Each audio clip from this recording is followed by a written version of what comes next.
வரும் 24ஆம் தேதி நாடாளுமன்றம் கூடும் என தகவல். சபாநாயகர் பதவிக்கு 26ஆம் தேதி தேர்தல்.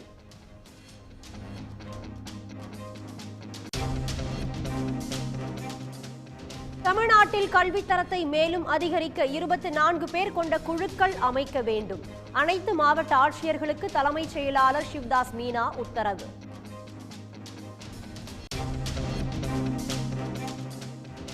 தமிழ்நாட்டில் அடுத்த 5 நாட்களுக்கு மழை தொடரும் என வானிலை மையம் அறிவிப்பு.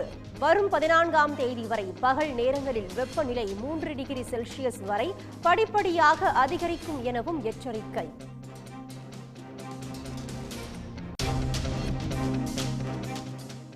சென்னை மற்றும் புறநகர் பகுதிகளில் இடி மின்னலுடன் கனமழை. திருவள்ளூர் மாவட்டம் திருத்தணி உள்ளிட்ட பகுதிகளிலும் கனமழை.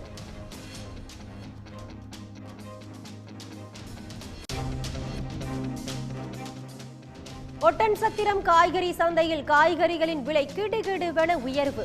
தக்காளி, அவரைக்காய், கத்தரிக்காய், முருங்கைக்காய் உள்ளிட்ட காய்கறிகளின் விலை அதிகரிப்பால் இல்லத்தரசிகள் அதிர்ச்சி.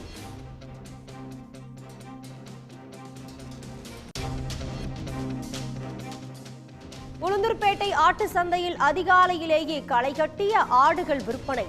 பக்ரீத் பண்டிகையை முன்னிட்டு 3 கோடி ரூபாய்க்கு மேல் வாங்கி சென்ற வியாபாரிகள்.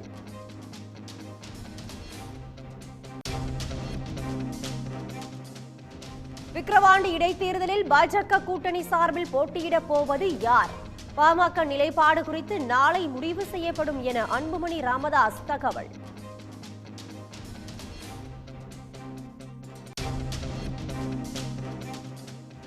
ஆந்திர முதலமைச்சராக இன்று பதவியேற்கிறார் சந்திரபாபு நாயுடு. துணை முதலமைச்சராக பவன் கல்யாண் பதவியேற்க வாய்ப்பு.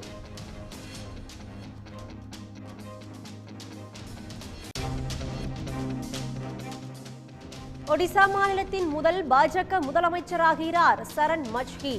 பெண் எம்எல்ஏ உட்பட 2 துணை முதலமைச்சர்களாக பதவியேற்கின்றனர்.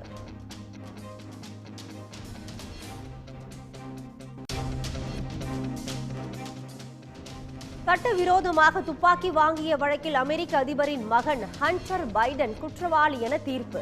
தண்டனை விவரம் பின்னர் அறிவிக்கப்பட உள்ள நிலையில் 25 ஆண்டுகள் வரை சிறை தண்டனை கிடைக்க வாய்ப்பு.